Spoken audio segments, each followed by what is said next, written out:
Kenya is on the brink. Anti-government protests have turned deadly with dozens of lives lost and tension rising.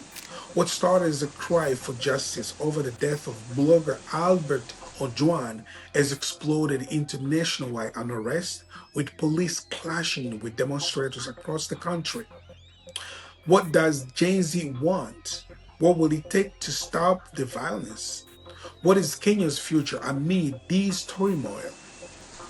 Stay with us on One Africa Show as we dive deep into protest, the anger, and the fight for change in Kenya.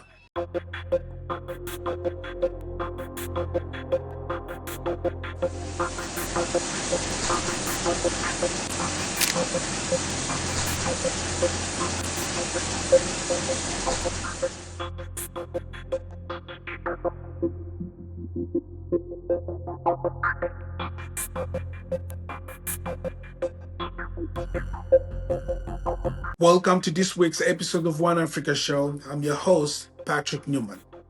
And today we are taking a closer look at one of the most significant and dangerous political movements Kenya has seen in years. From Nairobi to Mombasa, protests sparked by the death of blogger Albert Ojwang in police custody have turned into nationwide call for justice and reform. As the protests escalate, a dozen of people have been killed and hundreds have been injured, marking a dark chapter in the fight for democracy and accountability. The protests also mark the 35th anniversary of the Sabasaba rally that helped pave the way for Kenya's first multi-party election. But the anger on the street today is far from celebratory. What do the youth of Kenya want? What are they demand from the government? And most importantly, what will it take to stop this deadly circle of violence? Today on the show, we are joined by Collins Liberty Adede, a respected journalist from Nairobi who has covered these protests from the front line. Collins will take us behind the scene and shed light on what's really driving this demonstration and what the younger generation expect from their government. We'll hear from him about the frustration fueling these protests and how they're changing the political landscape in Kenya. Colin, thank you so much for being here today. If I may ask, you've witnessed numerous protests in Kenya over the years as a journalist. How does this one feels different, particularly among the youth? Thank you very much for hosting me, Patrick.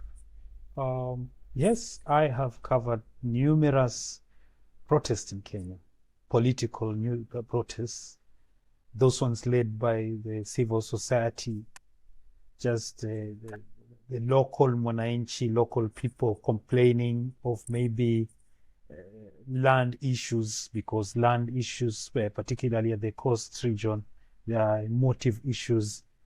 I've seen women protest to complain over drug abuse amongst youth. I've seen protests where churches, religious organizations have been protesting over something. I've seen protests where Muslim organizations and Muslim faithfuls complain over particular issues, for complain over particular countries to allow some issues, social issues that they've found not palatable to them. But the youth protests, or popularly known Gen Z protests in Kenya, particularly look just different. In the first day, that was 25th of June. It was on 23rd of June last year. Youth came out to protest over excesses in the finance bill. There were issues that they felt were being pushed down the throat through that finance bill. They had complained, they had written memorandums to them to Parliament, but they felt their concerns had not been considered. So they organized protests all over the country, mainly in Nairobi and in Mombasa and other parts of the country, where they were complaining of the excesses, the taxes over internet, taxes on small businesses that most of them who are not employed had gotten into online jobs.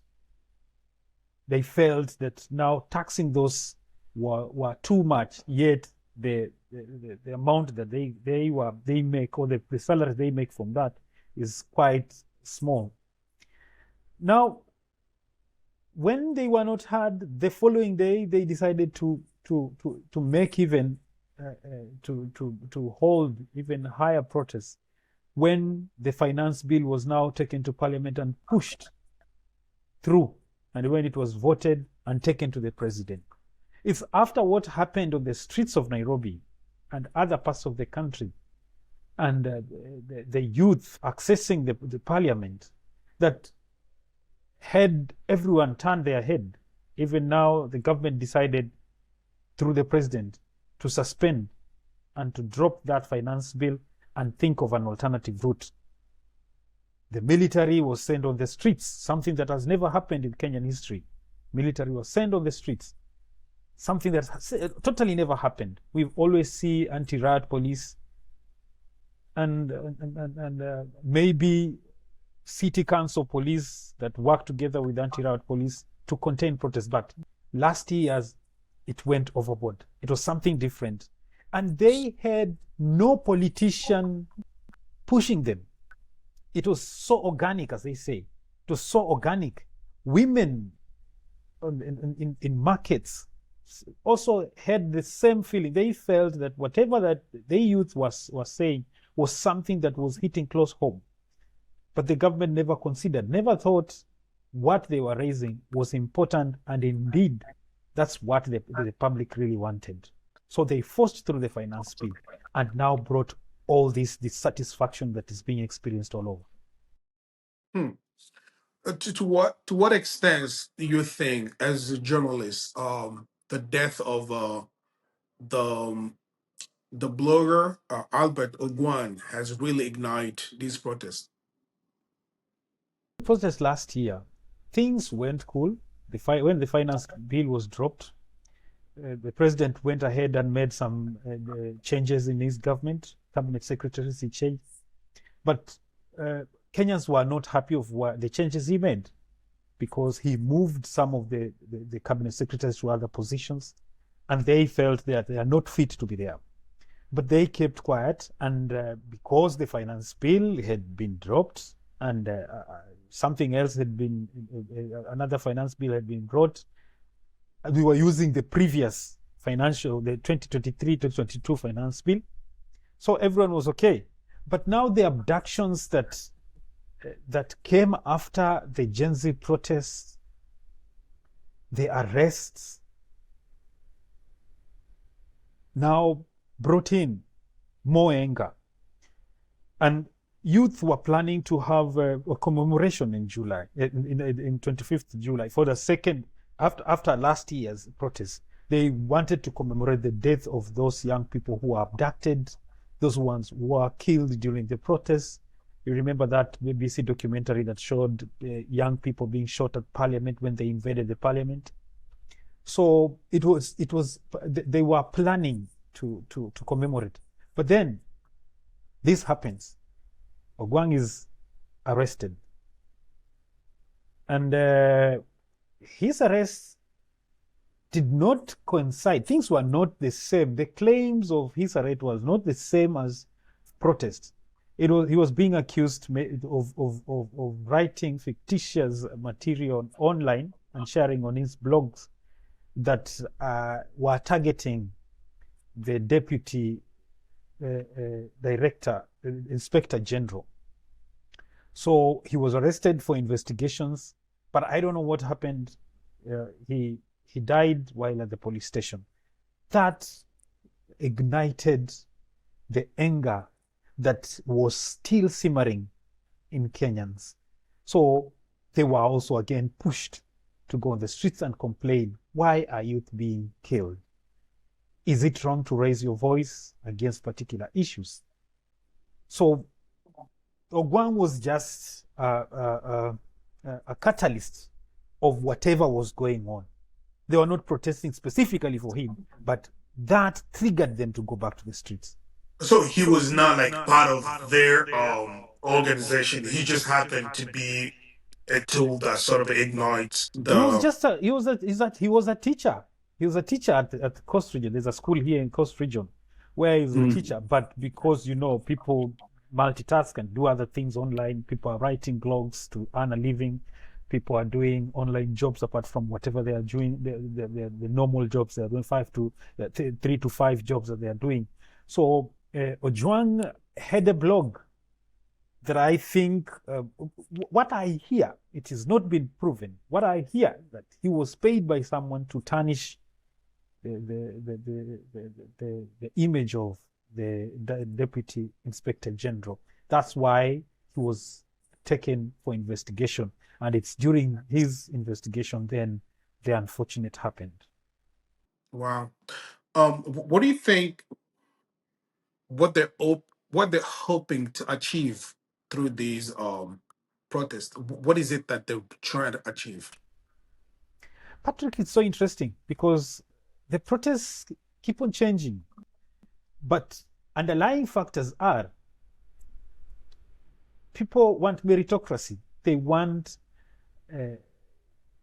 people appointed to positions that they qualify for. In Kenya, there is political, they say political, this terminology, where politicians who take part in supporting someone running for a particular position, they are awarded with government positions. So they feel that some of the people heading ministries, some of the people in parastatals don't qualify. Some of them are not qualified at all. And these are the ones who are making wrong decisions and taking the country to a wrong direction. Two, they're complaining of corruption. They're saying there's rampant corruption, whether in the national government, on the county level, there's too much corruption. Three, the youth feel they are not heard. Whatever they say is not taken in.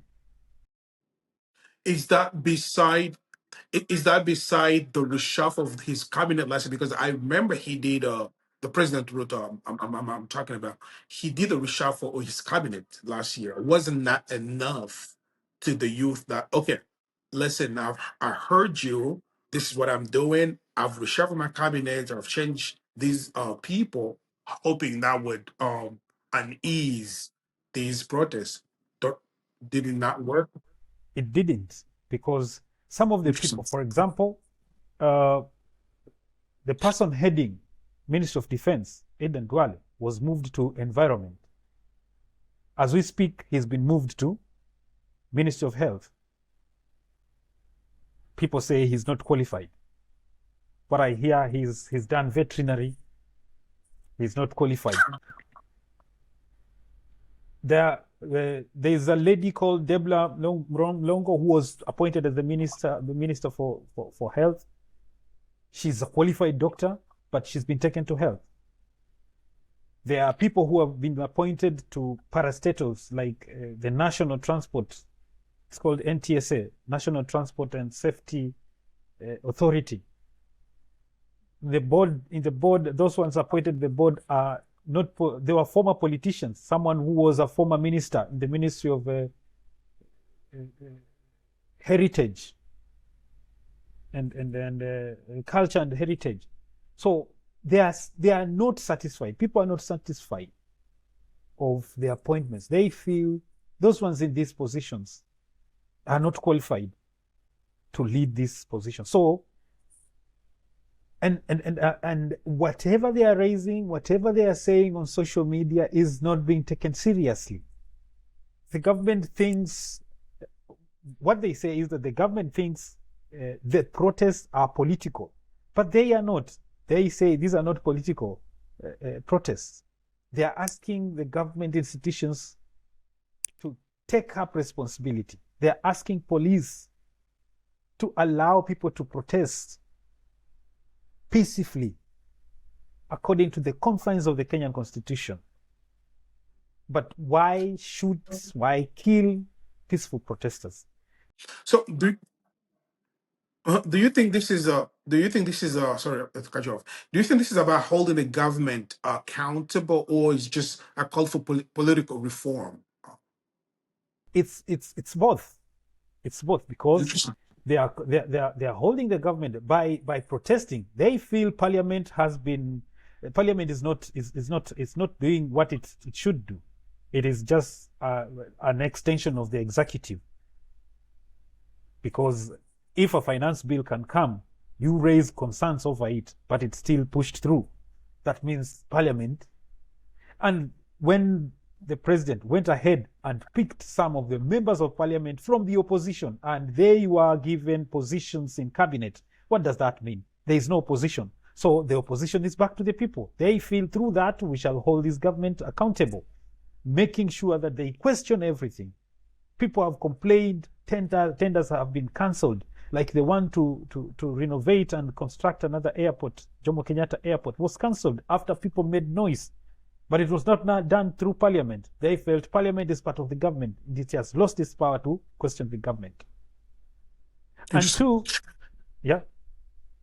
No, go ahead. Go ahead. And two, it is also to call for political change, because they feel President William Ruto is not listening to what they are saying, and it's just everything is he's politicizing everything, but not addressing the real issues. So because when you hear what is being said on those protests, they call him to step down, he must go.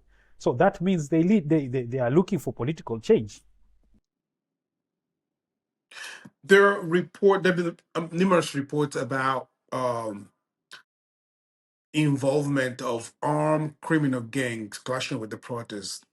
What's your take on this involvement with this group, and how does this complicate the situation on the ground?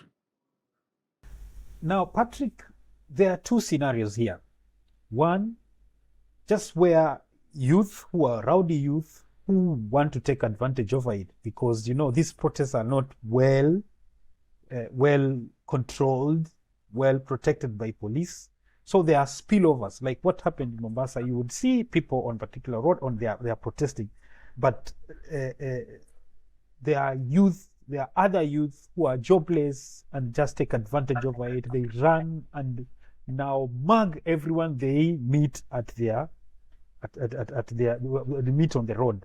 They go as much as even as these other groups move in different directions, they move to other vulnerable areas where they target shops and they break in. That is totally crime. But recently, what happened some few weeks ago during the July protest, it is claimed that politicians who wanted to block and stop the protest not to take place in Nairobi after the previous protests were mad with those rowdy youth, the criminal youth who broke into shops. So they paid other goons to come and tackle those ones. And it's very hard now for particular group to tackle a particular group and don't affect or don't attack those who are protesting. That's why you saw the police kind of like they were moving with them in the same direction, because they claimed that they are protecting their property. Most of them were saying we are protecting our businesses. So many head clubs saying they were protecting their businesses. But behind the scenes, it was rumored, it was said that they were paid by particular politicians to come and stop the protest. So it is very hard to identify who is a particular goon, as I say, who is genuinely protecting his business, who is genuinely protesting, and who wants to take advantage and steal mug from people. You can see some of those protesters, some of them, you're walking and protesting, maybe you record yourself on phone, that phone is snatched, and someone runs away with it. They run and get on top of a bike and they move away. So all that is getting into it and bringing the total confusion. And that is also affecting how police are now how the police now handle the protests. Because when such begins to take place, then the police will definitely tear gas everyone to try and disperse people, because they say it has now been taken over by criminal gangs, and maybe those goons they want maybe to protect businesses, and at the same time they would want to protest. That's where the confusion comes in. Till this day, I've not seen any particular person taking responsibility or being the organizer of these protests. How has social media played a role in this sort of like organization on the protest? Social media has taken a big role. You've had something being said that the youth say they are apolitical, they are tribeless, they are leaderless, and then everything happens on social media. When they decide tomorrow, like what we are saying, they just write hashtag spend Tuesday maandamano, and now people continue commenting. They speak of what will be happening.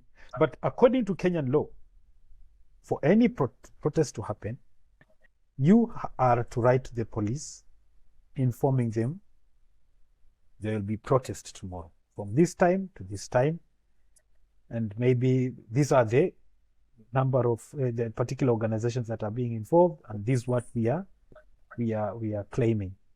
Like what happened previously, what happened in Mombasa, the protests that were held in 25th July.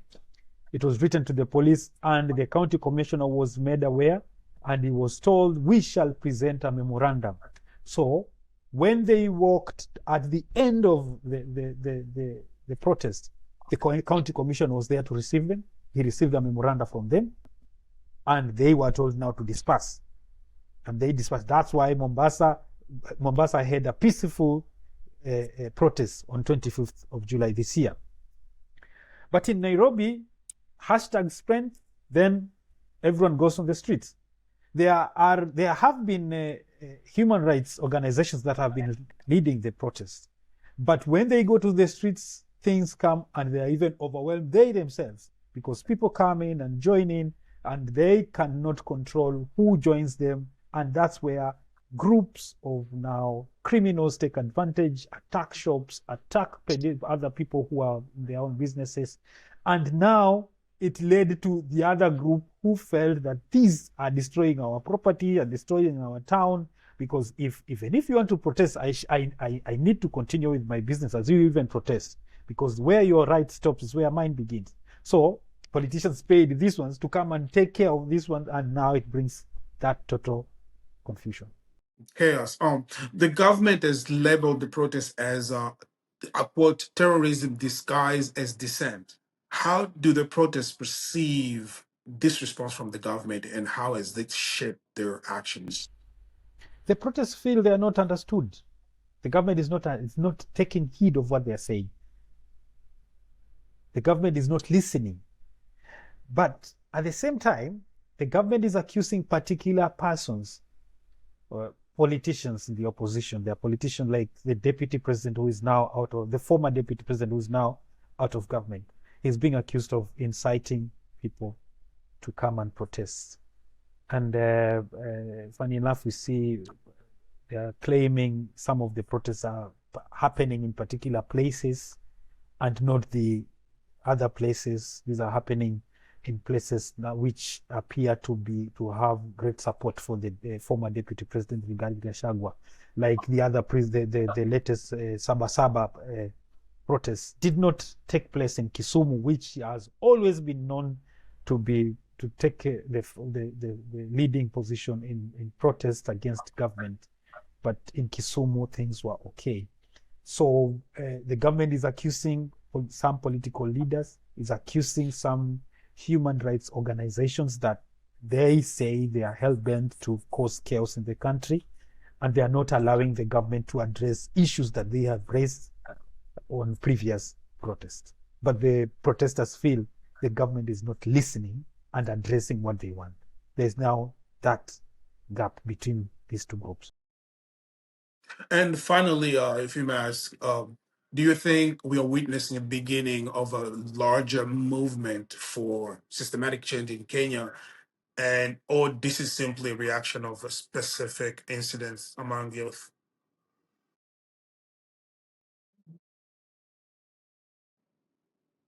Despite the fact people are complaining and calling for good governance and calling out on corruption, some of the people who are leading in opposition, who are leading and declaring their interests into political seats, are just still some of the same individuals who were in previous governments.